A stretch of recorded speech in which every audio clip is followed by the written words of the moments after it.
الحمد للہ والصلاة والسلام علی رسول اللہ اما بعد۔ آج اللہ تعالی کی توفیق کے ساتھ سورہ ابراہیم کا آغاز ہو رہا ہے۔ سورہ ابراہیم کی 52 آیات ہیں، 52، اور یہ سورت مکہ میں نازل ہوئی، اس لیے سورۃ ابراہیم مکیہ، مکی اسے کہا جاتا ہے۔ قرآن مجید کی ترتیب کے اعتبار سے اس کا 14واں نمبر ہے، اور ترتیب نزولی کے اعتبار سے، قرآن کریم نازل ہونے کے اعتبار سے اس کا نمبر 72 ہے، 72۔ 7 رکوع میں یہ سورت مشتمل ہے۔ اس سورت کا نام، جیسا کہ نام سے ہی واضح ہے، جد الانبیاء، اللہ تعالی کے خلیل، خلیل اللہ سیدنا ابراہیم علیہ السلام کے نام پر رکھا گیا ہے، اور یہ بہت زیادہ فضیلت والی، اجر، مقام و مرتبہ اور عظیم منزلت والی بات ہے کہ کسی شخص کا نام قرآن مجید کے اندر آ جائے۔ جناب ابراہیم علیہ السلام کا مقام آپ جانتے ہیں، چونکہ انبیاء کرام میں سے بہت بلند ہے، اس لیے آپ علیہ السلام اللہ تعالی کے برگزیدہ پیغمبروں میں شمار ہوتے ہیں۔ آپ خلیل اللہ ہیں، اللہ تعالی کے جگری دوست ہیں۔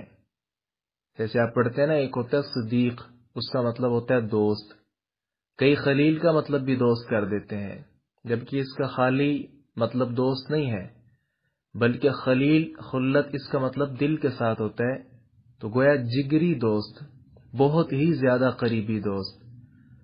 تو اس صورت میں وَإِذْ قَالَ إِبْرَاهِيمُ رَبِّ اجْعَلْ هَذَا الْبَلَدَ آمِنًا، یہ آیت نمبر 35، یہاں سے جناب ابراہیم علیہ السلام کا تذکرہ ہو رہا ہے۔ اس سے پہلے اگرچہ موسیٰ علیہ السلام کا تذکرہ بھی ہوا اور دیگر بعض انبیاء کا، لیکن خاص چونکہ یہاں ابراہیم علیہ السلام کا واقعہ ہے، اس لیے اس مناسبت سے اس سورت کا نام سورہ ابراہیم ہے۔ جی، آغاز کرتے ہیں۔ بسم اللہ الرحمن الرحیم۔ الف لام را، حروف مقطعات میں سے ہے، پہلے بھی ان کا ذکر تفصیلاً آپ پڑھ چکے ہیں کہ یہ اللہ تعالی کی طرف سے ایسے حروف ہیں جن کا معنی اور مفہوم اللہ تعالی نے بیان نہیں کیا، نبی کریم صلی اللہ علیہ وسلم نے بھی آگے بیان نہیں کیا، اور نہ ہی آپ کو بتایا گیا۔ تو گویا یہ ایک چیلنج کی حیثیت بھی رکھتے ہیں، قیامت تک کے لیے کوئی لغت والا، فصاحت اور بلاغت کا ملکہ رکھنے والا ان کا معنی اور مفہوم ہرگز بیان نہیں کر سکتا۔ کتاب، یہ ایک کتاب ہے، انزلناہ، ہم نے اسے نازل کیا ہے، الیک، آپ کی طرف، لتخرج، تاکہ آپ نکالیں، الناس، لوگوں کو، من الظلمات، کئی اندھیروں سے، الی النور، روشنی کی طرف، باذن، اجازت کے ساتھ، حکم کے ساتھ، ربہم، ان کے رب کے، الی صراط، رستے کی طرف، العزیز، جو نہایت غالب، الحمید، بہت تعریف والا ہے۔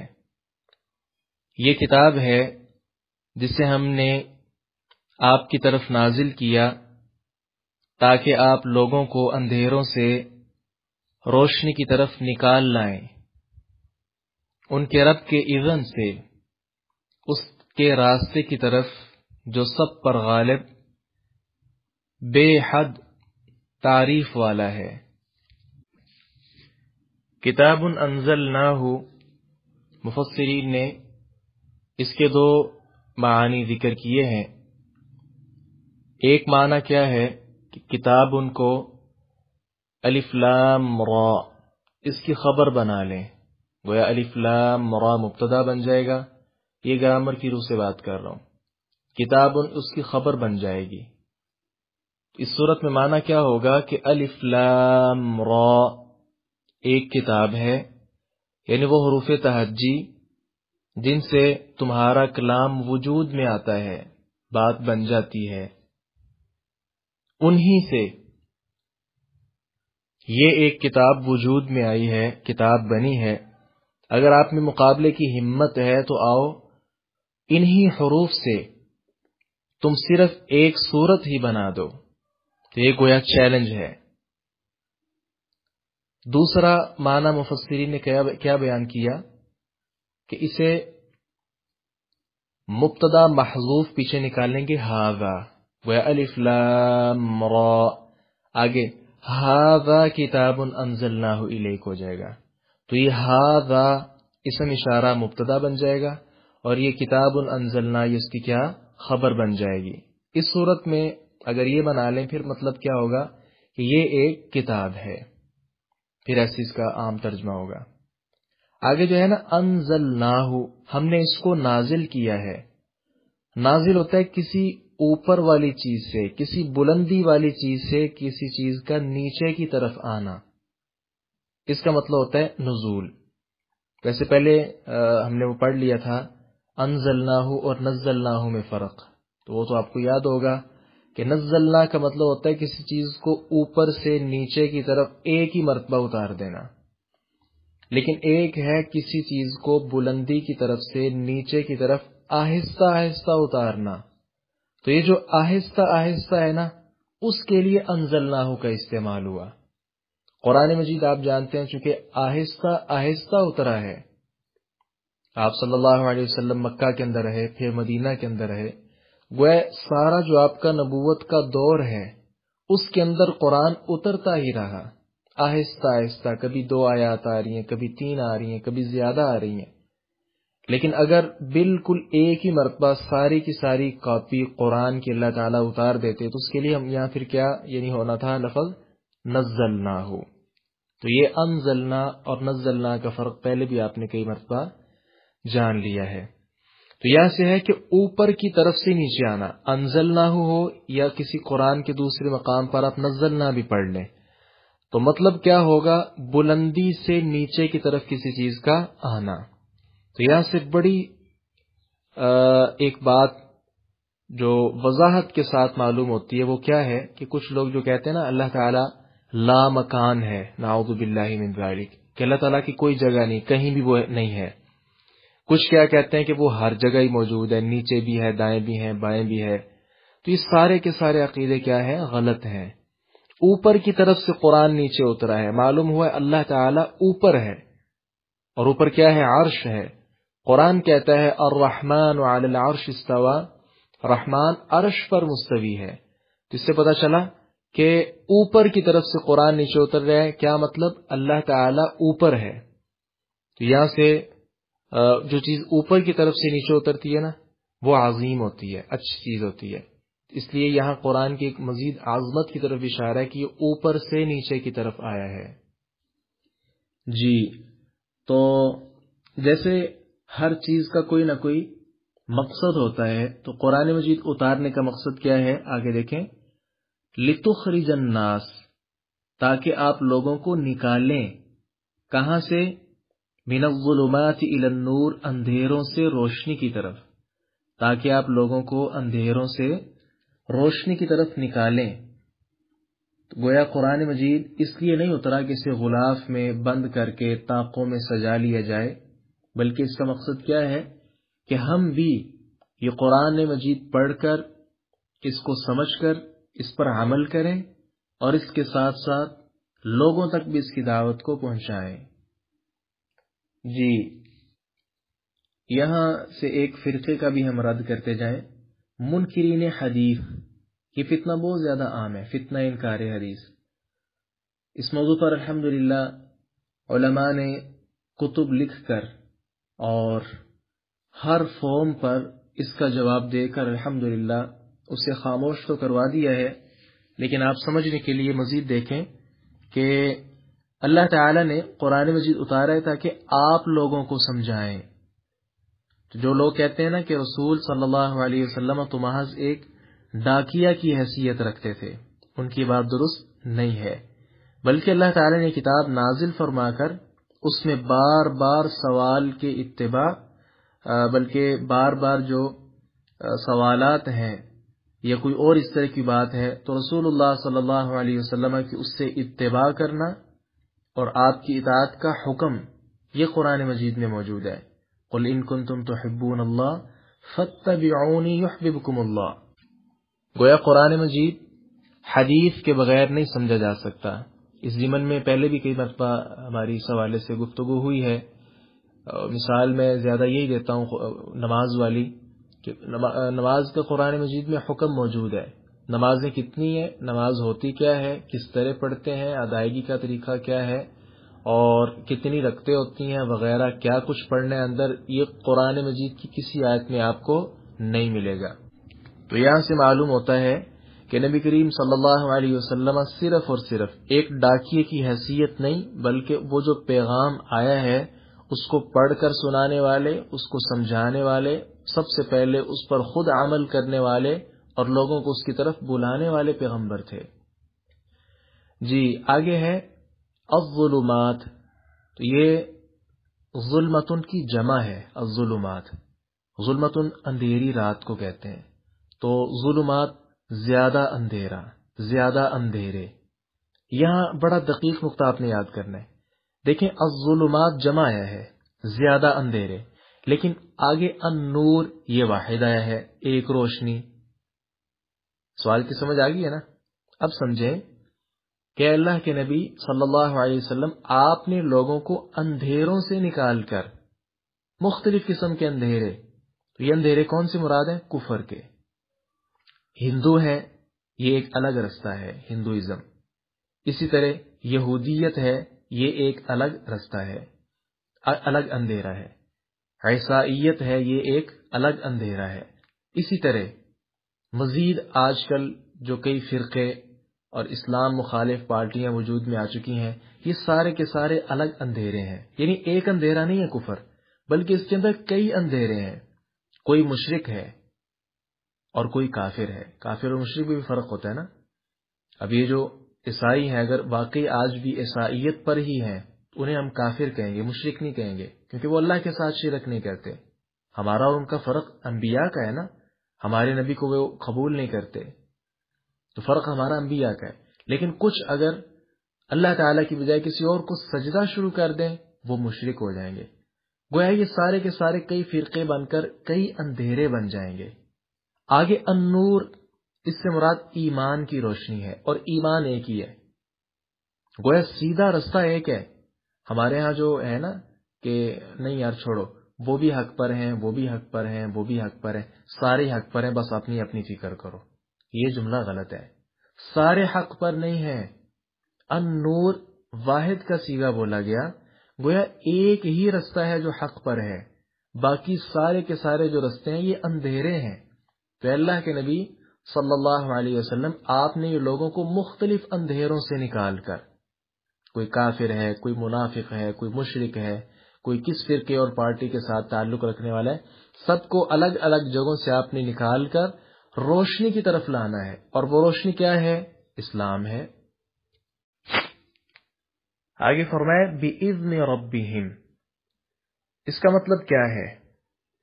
اللہ تعالیٰ کی اجازت کے ساتھ، اس کے حکم کے ساتھ۔ اس کا مطلب یہ ہے کوئی بھی مبلغ، کوئی بھی داعی، کوئی بھی عالم، چاہے وہ نبی ہی کیوں نہ ہو، اگر اللہ تعالیٰ کی توفیق نہیں، اللہ تعالیٰ کا حکم نہیں، اللہ تعالیٰ کی اجازت نہیں، تو وہ کسی ایک کو بھی اسلام کے رستے پر اپنی طرف سے نہیں لا سکتا، خواہ وہ نبی ہے، عام داعی ہے، کوئی بھی عالم ہے، نہیں لا سکتا۔ اللہ تعالی کی طرف سے توفیق ہوگی تو لا سکتا ہے۔ دیکھ لیں ابو طالب آپ صلی اللہ علیہ وسلم کے چچا ہیں، بہت زیادہ انہوں نے آپ کا ساتھ دیا ہے، کہاں آپ کا ساتھ انہوں نے نہیں دیا؟ شیب ابی طالب وہ کیا تھی؟ لوگ آپ صلی اللہ علیہ وسلم کے خلاف پروپیگنڈا کرتے تو ان کی بولتی بند کرنے والے کون تھے؟ ابو طالب تھے۔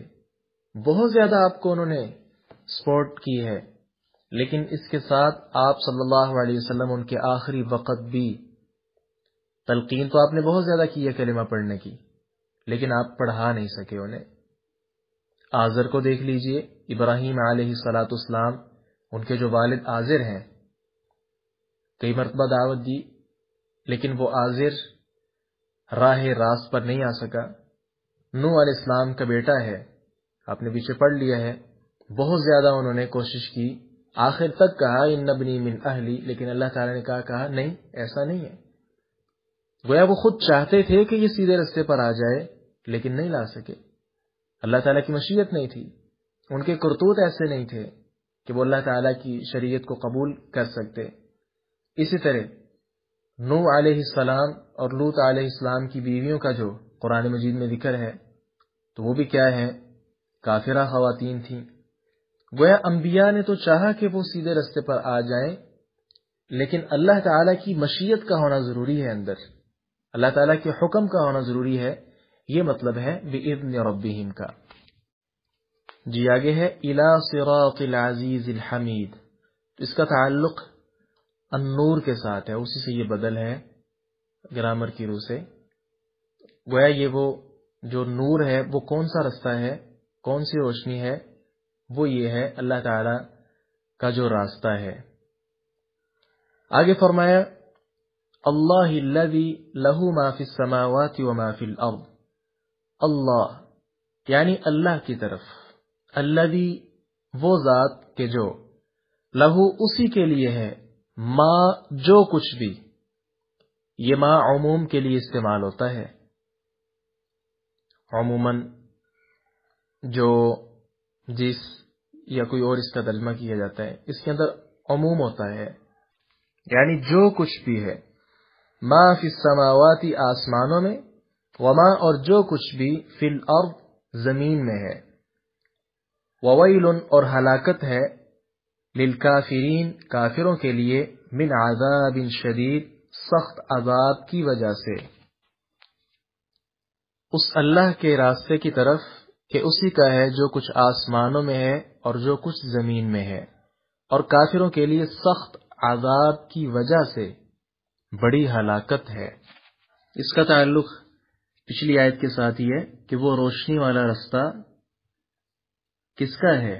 اسی اللہ تعالی کا ہے کہ جس کے لیے آسمانوں اور زمین میں جو کچھ ہے اسی کی ملکیت ہے۔ آگے فرمایا وویل، یہ جو ویل کے آخر میں آپ کو تنوین نظر آ رہی ہے نا، ویل دو الٹی پیشیں آپ کو نظر آ رہی ہیں، اسے تنوین کہتے ہیں نا، تو تنوین کی گرامر کے اعتبار سے کئی قسمیں ہوتی ہیں۔ یہ تنوین کی کون سی قسم ہے؟ اسے کہتے ہیں تنوین تعظیم، یعنی جس میں بڑائی بیان کی گئی ہو۔ اب یہاں اس کا مطلب کیا ہوگا؟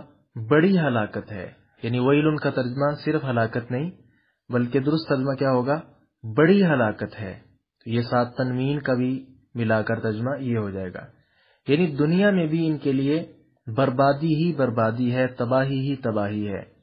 جیسا کہ سورہ توبہ آیت نمبر 55 دیکھیں، اللہ تعالیٰ فرماتے ہیں فَلَا تُعْجِبُكَ أَمْوَالُهُمْ وَلَا أَوْلَادُهُمْ إِنَّمَا يُرِيدُ اللَّهُ لِيُعَذِّبَهُمْ بِهَا فِي الْحَيَاةِ الدُّنْيَا، تو دنیا کی زندگی میں بھی اللہ تعالیٰ انہیں عذاب دیتا ہے، اور ہلاکت اور بربادی جو ہے دنیا کے اندر بھی ان کا مقدر ٹھہرتی ہے۔ قیامت کے دن تو اس سے بڑھ کر ان کی شامت آنے والی ہے، وہ تو کسی سے مخفی نہیں ہے۔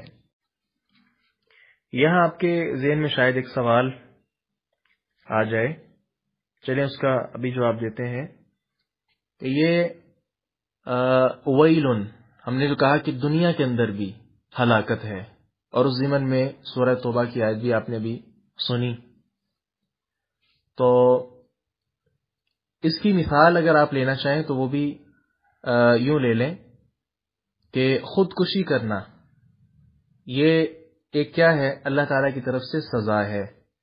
احادیث کے اندر آتا ہے، آپ نے بھی پڑھا یا سنا ہوگا، رسول اللہ صلی اللہ علیہ وسلم نے بعض خودکشی کرنے والوں کا جنازہ بھی نہیں پڑھایا، بلکہ اپنے صحابہ سے کہا کہ صلو علی صاحبکم، خود ہی جنازہ اس کا پڑھ لو۔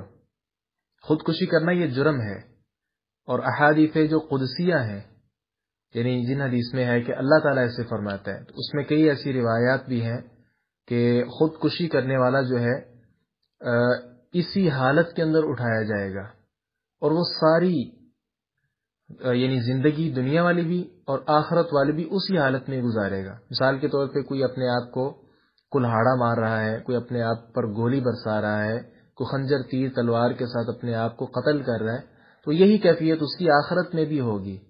تو یہ خودکشی آپ اس کی شرح دیکھ لیں، کفار میں بہت زیادہ ہے، خصوصاً یہ جو ترقی یافتہ ملک سمجھے جاتے ہیں، جاپان ہے اور دیگر کئی ممالک ہیں، تو وہاں یہ شرح بہت زیادہ عام ہے۔ تو یہ عذاب کی ایک قسم نہیں تو اور کیا ہے۔ کافر لوگ جو ہیں جن کے لیے دنیا میں بھی اور آخرت میں بھی عذاب ہے، وہ کس طرح کے لوگ ہوتے ہیں؟ آگے دیکھیں، الذین، وہ لوگ جو یستحبون، پسند کرتے ہیں، چاہتے ہیں، الحیات الدنیا، دنیا کی زندگی کو، علی الآخرۃ، آخرت پر، ویصدون، اور وہ روکتے ہیں، عن سبیل اللہ، اللہ کے رستے سے، ویبغونہا، اور وہ اس میں تلاش کرتے ہیں، عوجن، کجی، ٹیڑھا پن، اولئک، یہی لوگ، فی ضلال بعید، دور کی گمراہی میں ہے۔ وہ لوگ جو دنیا کی زندگی کو آخرت کے مقابلے میں بہت زیادہ محبوب رکھتے ہیں اور اللہ کی راہ سے روکتے ہیں اور اس میں کجی تلاش کرتے ہیں، یہ لوگ بہت دور کی گمراہی میں ہیں۔ جی، یستحبون جو ہے نا، حب سے ہے، ہا اور ڈبل با مکرر، حب، محبت، عام لفظ ہے یہ۔ آخر شروع میں جو سین اور تا اس کا اضافہ ہے نا، تو اس کے ساتھ معنی کے اندر بھی اضافہ ہو گیا۔ یہ عربی کا اصول ہے، قانون ہے کہ زیادت المبانی تدل علی کثرت المعانی، لفظ کے اندر الفاظ کا اگر اضافہ ہو جائے، یعنی ایک دو لفظ اور بھی آ جائے، اس کے ساتھ معنی میں بھی اضافہ ہو جاتا ہے۔ اب اگر یحبون ہوتا تو اس کا مطلب یعنی محبت کرنا، تو یعنی اللہ تعالیٰ کو آخرت کے مقابلے میں دنیا کو محبوب رکھنا ہی پسند نہیں، جبکہ کفار آخرت کے مقابلہ میں دنیا کو بہت زیادہ محبوب رکھتے ہیں۔ یہاں سے پتہ چلتا ہے کہ دنیا کی چیزوں سے محبت اس وقت بربادی کا باعث ہوتی ہے انسان کے لیے جب وہ اللہ کی محبت کے مقابلہ میں غالب آ جائے۔ ویسے تو دنیا سے فائدہ اٹھانا مومن کے لیے بھی جائز ہے، مومن آدمی گاڑیاں لے لے، کوٹھیاں بنا لے، بنگلے بنا لے، کوئی مسئلہ نہیں، بنا سکتا ہے، فائدہ اٹھا سکتا ہے، لیکن اللہ تعالی کی محبت یہ سب سے اہم ہے۔ دنیا کی محبت اللہ تعالی کی محبت پر غالب نہیں آنی چاہیے۔ اگر ایسا ہو گیا تو یہ کافروں کی صفات میں سے ہے۔ اگر کسی مسلمان کے اندر بھی یہ چیز آ جائے تو اس کے اندر بھی کافروں والی جو عادتیں ہیں وہ آنا شروع ہو گئی ہیں اس میں۔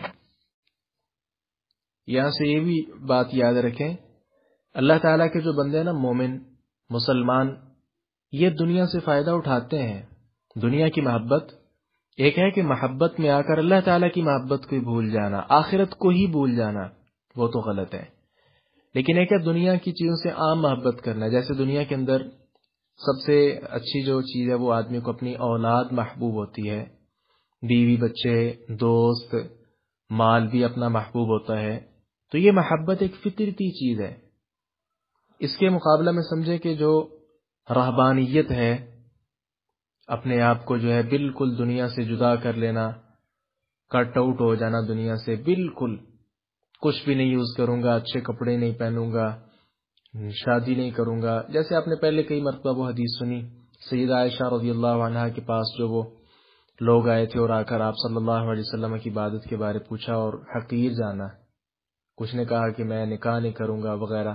وہ تفصیل کے ساتھ روایت آپ نے کئی مرتبہ پڑھ لی ہے، اسی کی طرف اشارہ کر رہا ہوں. تو یہ جو رہبانیت ہے یہ بالکل اللہ تعالیٰ کی جو پسند ہے، یہ اللہ تعالیٰ کی طرف سے جو چیزیں آئی ہیں ان کے ساتھ بالکل سیدھی سیدھی جنگ ہے یہ. کیونکہ انبیاء کرام علیہم السلام تشریف لائے. اب دیکھیں نا، آپ صلی اللہ علیہ وسلم منبر پر خطبہ ارشاد فرما رہے ہیں، آپ کے بیٹے نواسے حسن و حسین رضی اللہ عنہما، وہ چھوٹے چھوٹے بچے ہیں، آ رہے ہیں. آپ صلی اللہ علیہ وسلم نے جب دیکھا کہ وہ چلتے ہیں، گر پڑتے ہیں، جو بچوں کی کیفیت ہوتی ہے، آپ سے نہیں رہا گیا. منبر چھوڑ کر آپ صلی اللہ علیہ وسلم نیچے اترے ہیں اور اپنے ان 2 پھولوں کو پکڑ کر اپنے پاس لائے ہیں، بٹھایا ہے، اور پھر آپ نے خطبہ جاری فرمایا. تو اس سے کیا پتہ چلتا ہے کہ یہ جو محبت ہے، دنیا کا سامان ہے، دیکھیں اولاد دنیا کا سامان ہی ہے نا، اس کے ساتھ محبت کرنا یہ ایک فطرتی چیز ہے. اب اس سے بالکل اس کا انکار ہی کر دینا کہ نہیں جی میں صرف چلا کاٹنے یہاں بیٹھا ہوں، میں ادھر ہی رہوں گا وغیرہ، یہ آپ بھی صورتیں دیکھتے ہیں. تو یہ ساری کی ساری ناجائز صورتیں ہیں. اللہ تعالیٰ کی طرف سے جو انسان کے لیے انعامات ہیں، یہ ان کا واضح واضح انکار ہے. ایک تو یہ ہو گئی کہ یہ لوگ دنیا کی محبت آخرت کے مقابلے میں اس کو مقدم کرتے ہیں.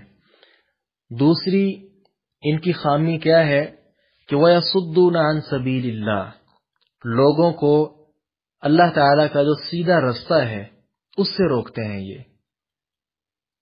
ہاں، بڑی معذرت کے ساتھ یہ کافروں کی ہی صفت بیان کی جا رہی ہے، لیکن اہل اسلام بھی اس کے اندر آج کل شامل ہو چکے ہیں. مسلمان ہیں یا نہیں یہ تو سرٹیفکیٹ اللہ تعالیٰ کے پاس ہے نا، ہم تو نہیں کسی کو کہہ سکتے کہ پکا مسلمان ہے. لیکن ظاہری طور پہ اپنے آپ کو مسلمان کہنے والے اپنے آپ کو کہ میں مسلمان ہوں، ان کے اندر بھی یہ چیزیں موجود ہیں. اسلام کے اندر اللہ تعالیٰ نے جو حکم دیا ہے اس کے اندر کجی تلاش کرتے ہیں، ٹیڑھا پن تلاش کرتے ہیں. مثال کے طور پہ اللہ تعالیٰ نے حکم دیا خواتین کو سورۃ الاحزاب میں پردہ کریں، حجاب باندھیں، لیکن ہمارے اکثر مسلمان بھائی بہنیں کیا کہتی ہیں اور کہتے ہیں کہ نہیں یہ تو عجیب سی بات ہے جی، کہ کئی لبرل یا اور اس طرح کے کئی فرقے آج کل پیدا ہو گئے ہیں، منہ کھول لیا انہوں نے، کئی قسم کی عجیب و غریب باتیں کرتے ہیں. اسلام دقیانوس ہے، نعوذ باللہ ثم نعوذ باللہ، اس کے اندر بڑی سختی ہے، یہ ہے وہ ہے. تو گویا اسلام کے جو خاص یعنی امتیازی مسائل ہیں انہی سے ہی لوگوں کو منحرف کر رہے ہیں. یہ لوگ سیدھا رستہ ہے، مثال کے طور پردے والی ہم نے مثال دی، پردہ کریں سیدھی بات ہے بس، لیکن اس کے اندر بھی عیب تلاش کرتے ہیں. یہ کیا بات ہوئی جی، عورت اتنی ہی حقیر ہے، عورت پر اتنا ہی ظلم کیا ہوا کہ وہ ہر وقت اپنے آپ کو لپیٹ کر ہی رکھے، یہ کیا آزادی ہوئی. اس طرح کی باتیں کر کے لوگوں کو جو سیدھا اللہ تعالی والا رستہ ہے اس سے ہٹا رہے ہیں، اس سے جدا کر رہے ہیں. تو گویا یہ اگر اپنے آپ کو مسلمان کہلانے والے بھی یہ کام کر رہے ہیں تو یہ کافروں والی صفت ہے، یہ کافروں کا طریقہ ہے. اللہ تعالیٰ نے کافروں کی جو خامیاں ہیں ان کے بیان میں یہ چیز ذکر کی ہے وَيَصُدُّونَ عَن سَبِيلِ اللَّهِ، لیکن آج اس کے اندر مسلمان بھی شامل ہو رہے ہیں. تو یہاں تھوڑا سا ہم نے غور کرنا ہے انشاءاللہ، اور اپنے بھائیوں کو جو اس طرح کر رہے ہیں، اسلام کے جو مسائل ہیں اس کا استہزاء کرتے ہیں یا کہتے ہیں جی یہاں سختی ہے، یہاں یہ بات ٹھیک نہیں، انہیں سمجھانا چاہیے کہ اللہ تعالیٰ نے جو چیز اتار دی بس اس کے اندر خیر ہے، آپ کو سمجھ آئے یا نہ آئے، بس جو اتارا اس پر ہمارا ایمان ہونا چاہیے. وگرنہ آدمی کا جو اسلام ہے اس کا خدشہ ہے کہ پتہ نہیں مسلمان بھی ہے کہ نہیں. آگے فرمایا وما ارسلنا من رسول الا بلسان قومه، وما اور نہیں، ارسلنا ہم نے بھیجا. اچھا یہاں مجھے یاد آ گیا، ما جو ہے نا اس کا ترجمہ عموماً آپ کرتے ہیں جو یا اور کوئی اس کا ترجمہ، لیکن اس کا ترجمہ نہیں بھی ہوتا ہے. تو یہ کہاں پتہ چلے گا کہ اس کا ترجمہ نہیں ہو رہا ہے اور کہاں پتہ چلے گا کہ اس کا ترجمہ جو ہو رہا ہے یا کوئی اور لفظ؟ تو یہ انسانی قانون ہی ہے خیر کہیں یہ قانون ٹوٹ بھی جائے گا، لیکن یہ زیادہ تر ایسے ہی ہوتا ہے جہاں آیت کے اندر یا حدیث ہو یا کوئی بھی عربی کی عبارت ہو، ما کے بعد چند لفظوں بعد الا آ رہا ہو، وہاں ما کا مطلب ہوتا ہے نہیں، اور جہاں آگے اسی لائن میں یا انہی عبارت میں یا اسی جملہ میں الا نہ آ رہا ہو تو وہاں ما کا ترجمہ جو کریں گے۔ اب یہاں دیکھ لیں یہ اکثر ایسا ہوتا ہے، ما ارسلنا من رسول الا بلسان قوم، الا آ گیا نا، اس لیے ہم نے ترجمہ ما کا کیا کیا، نہیں، ارسلنا ہم نے بھیجا، من رسول کوئی رسول بھی، الا مگر، بلسان قومہ اس کی قوم کی زبان میں، لیبین ایسا کیوں کیا، لی تاکہ، لام کا ترجمہ تاکہ، یہ لام تعلیلی ہے نا، تاکہ، لیبین تاکہ وہ کھول کر بیان کر دے، لہم ان کے لیے، فیضل پس وہ گمراہ کر دیتا ہے، کون، اب اس کا فاعل آگے موجود ہے لفظ اللہ، فیضل پس گمراہ کر دیتا ہے اللہ اللہ تعالی، من جسے، یشا وہ چاہتا ہے، ویہدی اور وہ ہدایت دیتا ہے، من جسے، یشا وہ چاہتا ہے، وہوا اور وہی، العزیز نہایت غالب، الحکیم کمال حکمت والا ہے۔ الفاظ واضح ہیں، بلسان قومی، لسان زبان کو کہتے ہیں، اردو میں بھی استعمال ہوتا ہے نا لسانی تعصب، اور اس کی جمع السنہ آتی ہے، قوم، اقوام، قوم پہلے جمع ہے، لیبینہ، یبینہ یہ بیانہ یبین تبیین سے ہے، اسی سے التبیان ہے، بیانہ یبین تبیینا و تبیانا، اس کا مطلب کیا ہے، ایک ہوتا ہے بانا یبین، اس کا مطلب ہوتا ہے واضح کرنا بلکہ ظاہر کرنا، اس کا مطلب کیا ہوتا ہے، بانا یبین کا مطلب ہوتا ہے کسی چیز کو ظاہر کرنا، لیکن بیانہ یبین تبیینا و تبیانا اس کا مطلب ہوتا ہے کسی چیز کو خوب واضح کرنا، کھول کھول کر بیان کر دینا، ایک ایک چیز بتا دینا، پوری تفصیل اور ڈیٹیل کے ساتھ کسی بات کو بیان کر دینا، یہ مطلب ہوتا ہے بیانہ یبین کا۔ قرآن چونکہ بڑی تفصیل کے ساتھ تو نہیں ہے، لیکن اللہ تعالی نے اس کے لیے آپ صلی اللہ علیہ وسلم کا انتخاب ضرور کیا ہے تاکہ آپ علیہ الصلاۃ والسلام قرآن مجید میں جو اجمال ہے، تفصیل نہیں ہے، اس کو بڑی تفصیل کے ساتھ بیان کر دیں تاکہ سارے کے سارے لوگ اسے سمجھ سکیں۔ یہی یعنی آپ صلی اللہ علیہ وسلم کا پھر طریقہ رہا کہ ہر بات کو پوری تفصیل کے ساتھ بیان کرنا، اچھی طرح سمجھا دینا تاکہ ان پر حجت قائم ہو جائے، پھر کوئی کل قیامت کے دن یہ نہ کہہ سکے کہ مجھے بتایا نہیں گیا۔ اچھا یہ جو ہے بلسانی قومی، قوم کی زبان میں قرآن کریم اترا کرتا ہے یا کوئی بھی کتاب، ہاں ایسا ہی ہوا، آپ صلی اللہ علیہ وسلم سے پہلے جتنے انبیاء کرام تشریف لائے اپنی اپنی قوم سے ہی وہ ہوتے تھے، انہی کی زبان بولتے، اور اسی زبان میں اللہ تعالیٰ کی طرف سے کتاب، صحیفہ یا اور کوئی حکم احکام وغیرہ ان کا نزول ہوتا۔ آپ صلی اللہ علیہ وسلم چونکہ ہے تو شریعت آپ کی قیامت تک، لیکن آپ کے اولین مخاطب وہ کون تھے؟ عرب تھے، اس لیے قرآن مجید عربی کے اندر اترا۔ اس کا مقصد کیا تھا کہ پہلے یہ قوم سمجھ لے قرآن مجید کو، اچھے انداز کے ساتھ سمجھ لے، اس پر عمل کر لے، اور اس کے ساتھ پھر یہ دوسرے لوگوں کو سمجھانے کا باعث بنے۔ یہاں ہی یاد رکھیں اگر قرآن کریم ہر زبان میں اتر جاتا، یعنی قیامت تک جتنی آنے والی زبانیں ہیں ہر زبان میں اتر جاتا، تو پھر تنازع، اختلاف اور تحریف احکام کا جو سلسلہ ہے یہ کھل جانا تھا، بہت زیادہ تنازع ہو جانا تھا، بہت زیادہ اختلاف ہو جانا تھا، تحریف کا بھی امکان تھا، یعنی کسی نے اپنی زبان میں اس کا ہے تو اس نے کیا کیا، اس کے اندر اضافہ کر لیا، کہیں کمی کر لی، کہیں کیا کر لیا، کبھی عبارت کو دائیں بائیں کر دیا، یعنی اندر تبدیلی کر دینی تھی، جبکہ قرآن عربی کے اندر ہے۔ مثال کے طور پہ ایسا ممکن نہیں ہے انشاءاللہ، سارے عجم مل جائیں، عرب کے علاوہ جتنے قبائل ہیں، عجمی، ہم عجمی ہیں، پاکستانی ہیں، تو سارے کے سارے اگر مل جائیں، نعوذ باللہ ثم نعوذ باللہ، قرآن مجید کو بدل دیں. لیکن جیسے عرب کے پاس وہ قرآن پہنچے وہ کہیں گے نہیں نہیں ایسا نہیں ہے، یہ سارے غلطی پر ہیں، قرآن یوں ہے اصل. تو یہ جو ایک مرکزیت ہے نا، وہ اس کو حاصل ہے الحمدللہ. اور اگر عرب سارے اس بات پر متفق ہو جائیں کہ نہیں قرآن یوں نہیں ایسے ہے، ہم انہیں کہہ سکتے ہیں کہ نہیں بھائی قرآن اترا ہی ایسے ہے، یہ بعد میں تبدیلی آپ نے کی ہے. اور ہوتا ہے ایسے، کئی اسلام مخالف عناصر ہیں جو قرآن کے اندر تبدیلیاں کر کے اسے نشر کر رہے ہیں. آپ نے بھی سنا پڑا یا سوشل میڈیا پر دیکھا ہوگا، ہوتا ہے ایسا. لیکن جیسے ہی کسی آیت کے اندر غلطی ہوتی ہے، الحمدللہ اس وقت پورے عالم میں سینکڑوں نہیں، ہزاروں نہیں، لاکھوں نہیں، پتہ نہیں کتنی تعداد میں الحمدللہ حفاظ موجود ہیں. اگر سارا قرآن بالفرض ختم کر دیا جائے، لیکن پھر بھی آیات تو اس کی سینوں کے اندر محفوظ ہے، لہذا اسے ختم نہیں کیا جا سکتا. تو یہ جو مرکزیت ہے نا، وہ اس کو حاصل ہے الحمدللہ، کہ کوئی بھی زبان اگر ترجمہ کرتے وقت قرآن مجید کا کوئی لفظ تبدیل کر دے تو فوراً اس کی طرف رجوع کرے گی جو اصل قرآن موجود ہے. اس لیے قرآن مجید جو ہے عربی زبان میں اترا تاکہ اس کے جو اولین مخاطب ہیں وہ اس کو خوب سمجھ سکیں، اور اس کے بعد اس کا دوسری زبانوں میں بھی ترجمہ ہوا اور ہو رہا ہے الحمدللہ.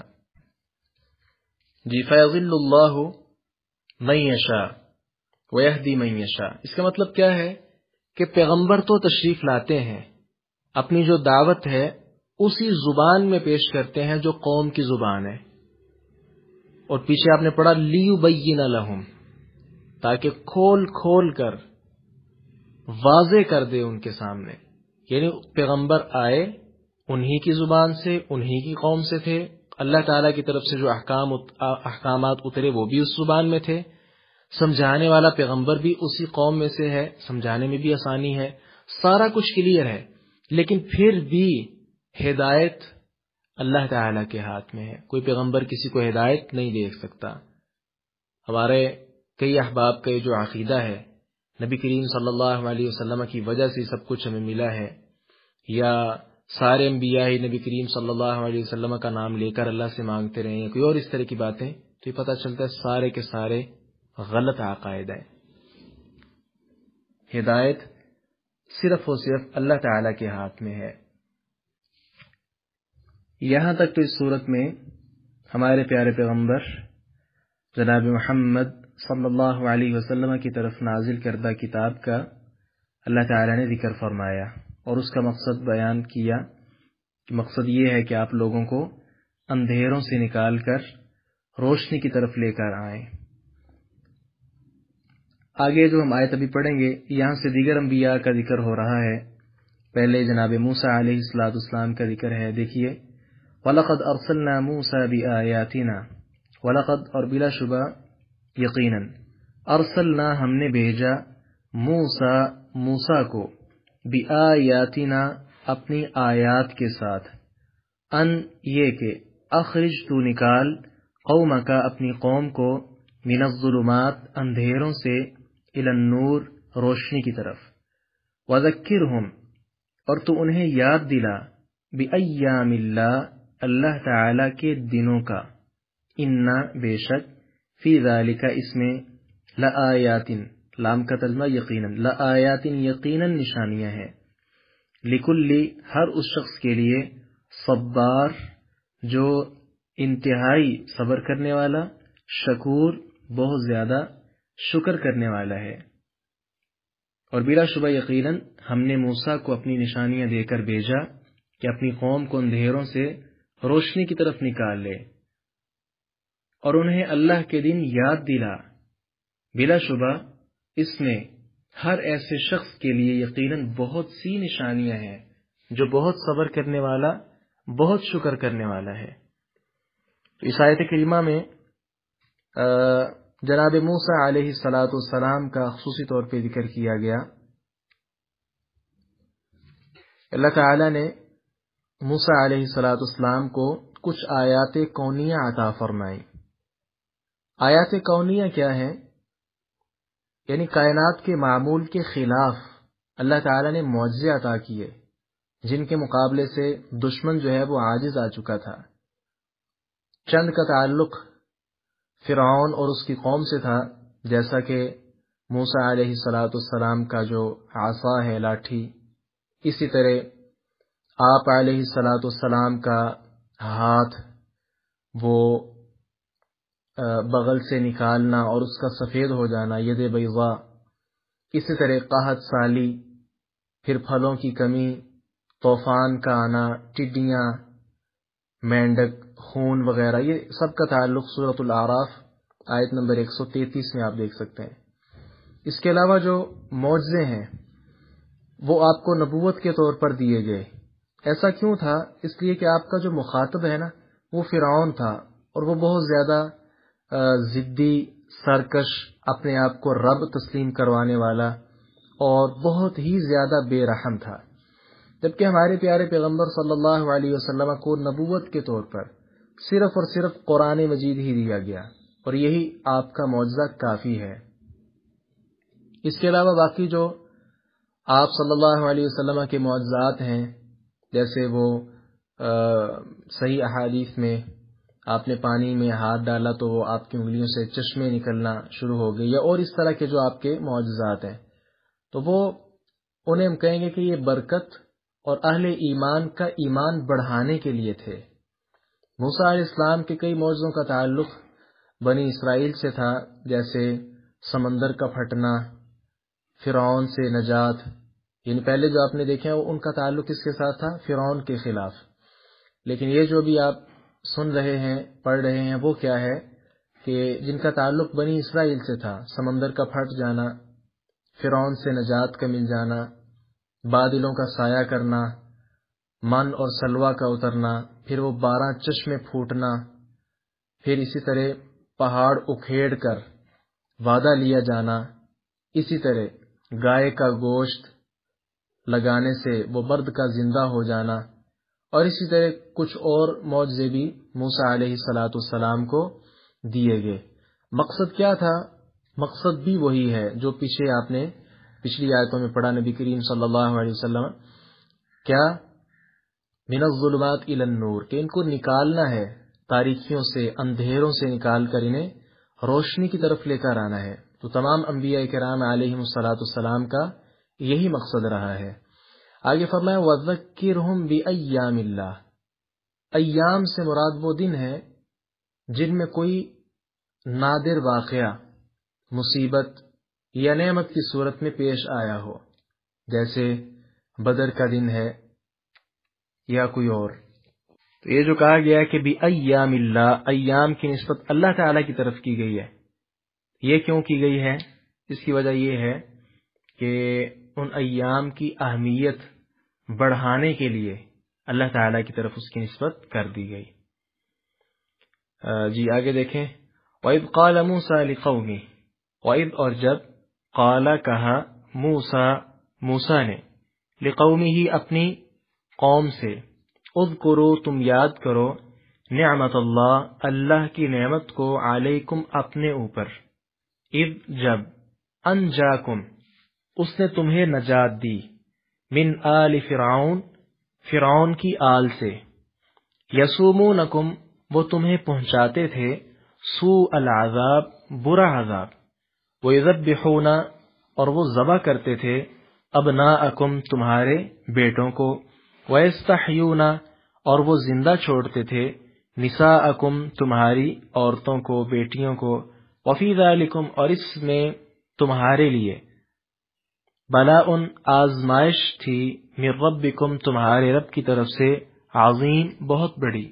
اور جب موسیٰ نے اپنی قوم سے کہا کہ تم اپنے اوپر اللہ کی نعمت کو یاد کرو، جب اس نے تمہیں فرعون کی آل سے نجات دی جو تمہیں برا عذاب دیتے تھے اور تمہارے بیٹے بری طرح ذبح کرتے تھے اور تمہاری عورتوں کو زندہ رکھتے تھے، اور اس میں تمہارے رب کی طرف سے بہت بڑی آزمائش تھی۔ یہاں جناب موسیٰ علیہ السلام اپنی قوم سے چند نعمتوں کا تذکرہ کروا رہے ہیں کہ ذرا گن کر تو دیکھیں. اچھا، یہ جو ہے یصومونکم، اور اس کے بعد پھر آیا وَيُذَبِّحُونَ أَبْنَاءَكُمْ، یعنی نیا جملہ ہو گیا. پھر آگے وَيَسْتَحْيُونَ نِسَاءَكُمْ، نیا جملہ. اس سے پتہ چلتا ہے کہ چند چیزیں ذکر کی ہیں یہاں. اس کے علاوہ اور بھی کئی قسم کا عذاب دیتے تھے، ذلیل کرنا، مار پیٹ، اور اس طرح کی کئی چیزیں موجود تھیں. جی، وَفِي ذَلِكُمْ بَلَاءٌ. بلاء کا جو لفظ ہے نا، یہ مصیبت کے لیے بھی استعمال ہوتا ہے اور نعمت پر بھی بولا جاتا ہے، جیسا کہ سورۃ الانبیاء آیت نمبر 35 دیکھیں. وَنَبْلُوكُمْ بِالشَّرِّ وَالْخَيْرِ فِتْنَةً، اور ہم تمہیں برائی اور بھلائی میں مبتلا کرتے ہیں آزمانے کے لیے. گویا یہ جو بلا ہے مصیبت کے لیے بھی بولا جاتا ہے اور نعمت پر بھی اس کا اطلاق ہوتا ہے. تو یہ قرآن مجید کا اعجاز دیکھیے کہ اس آیت کریمہ میں دونوں چیزیں ہی آ گئیں. کیا؟ یعنی آل فرعون سے، ان کے عذاب سے. وہ عذاب کیا ہے؟ مصیبت ہے. وہ بلا کون سی ہے؟ مصیبت والی. یعنی وہ اس سے آپ کو نجات دلائے گی. یہ نجات دلانا کیا ہے؟ نعمت ہے. اور اس کے اندر بھی آگے پھر آزمائش ہے. یوں سمجھ لیں کہ آل فرعون کے عذاب بلائے مصیبت تھے اور ان سے نجات بلائے نعمت تھی. گویا عذاب بھی آزمائش اور اس سے رہائی کا جو انعام ہے وہ بھی آزمائش. تو دیکھیے قرآن مجید کا اعجاز کی آیت کے لفظ میں اللہ تعالیٰ نے دونوں چیزیں ہی بیان فرما دی.